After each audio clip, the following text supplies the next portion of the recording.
So on zurück bei Fast Forward, and here sitting next to me is the wonderful Angus Young. Welcome on my show. Guten Tag. Guten Tag. Very good. One word. Yes. Is that the only word? Ein Tee mit Milch and Zucker. Bitte. that brings you far. Yeah. In a different country. It does. Yeah.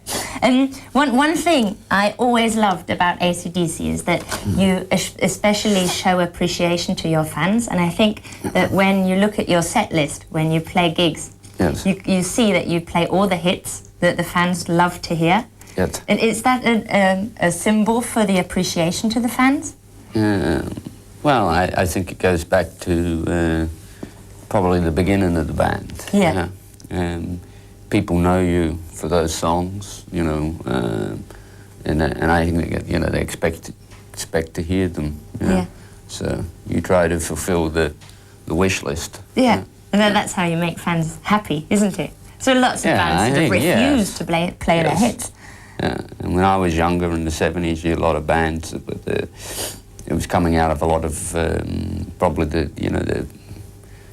bit the hippie type, and you know, and they were more concerned with they'd get on and sort of they'd say this is what we're doing now and neglect all the rest. Yes, exactly. Or only play the new album, for example. That's right. Yeah. So a lot of people just used to go home. You know? Yes, exactly. Sort of say, fuck that band. Are there any songs you especially look forward to playing at the moment?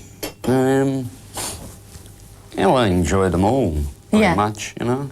But what's good is if you play an old song, you know, and people still react. You know, you still get similar reactions to what you've always known. So that's good too. Yeah.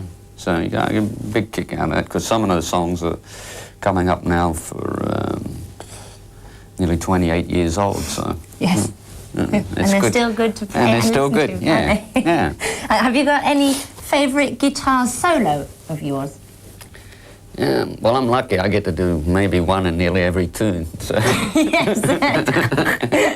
so for me, it's I get spoiled. Yeah. So, yeah. Would you say that one of the main differences between AC/DC and sort of today's hard rocking bands is that AC/DC always thought humour is a great aspect? Yeah, well, we get paid more, so that's why. We get bigger checks. Yes, well, that's true. Yeah, but sort of that thing is, because right from the beginning you've always been really funny also on stage. Yes. Yeah, well, you have to have something, a bit lighter moments, I think. Yeah. And it helps too, because if you can, with the audience, you can help bring them in, Yeah. So it makes it more human, Yeah, it does. Yeah. Rather than, something that's sort of very strict. Yeah. So we try to keep it a bit loose. Yeah. Very good. And the new album, Stiff Upper Lip, has a very bluesy tone. Yes. Again. Well, would you say that is your special influence? I think it comes also, from way back, and probably through our career too. There's always been always been a strong blues influence. Yeah. And we were doing it in the beginning. Songs like "She's Got the Jack," "Ride On," tracks like this. Yeah. And we've just carried it through, I think. But I think probably in this album, there probably is a lot more. But they always said blues was the father of rock and roll. Yes. And it's a lot of influence, especially on AC/DC. Yeah. And how do you write songs exactly? Do you start off with a guitar riff? Well, different. I don't think there's a formula. Yeah.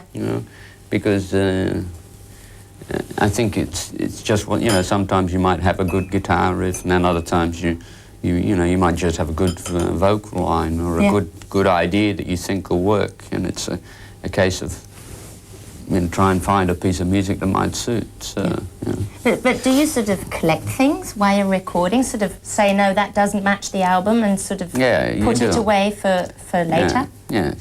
You have sometimes you might have ideas gone way back that you've kept. Yeah. a lot of ideas from when you're children to, you know, for when you were a child. So there's a lot of things that have appeared, you know, because grew up in the cartoon generation, you know. So in our music there is bits of cartoons, you know, songs like TNT, which comes from like a lot of Bugs Bunny songs, you know, Bugs Bunny, lots of explosions and things. So there's a little bit of that in it, you know. So, yeah. And you're a great fan of Chuck Berry. Yes. And how would you say did he influence your guitar style?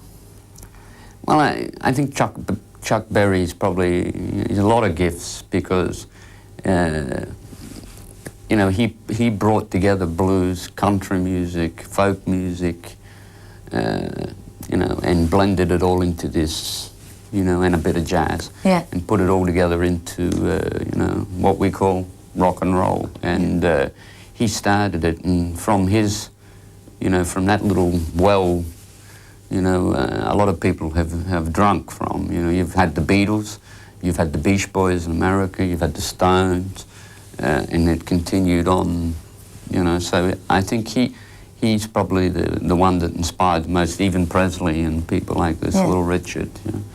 And, you know, so, and he's also, besides being a talented songwriter, you know, he's a great lyricist, and he's a great, you know, great player. You know? I mean, there's... And a great body entertainer also. Yeah, and a great entertainer. So, I mean, he had a lot of elements all put in the one man, you know, and it's, you know, it's a, you know, a pure talent, I think, you know, and an inspiration. So here goes the first video. AC/DC with Satellite Blues for you. Yes.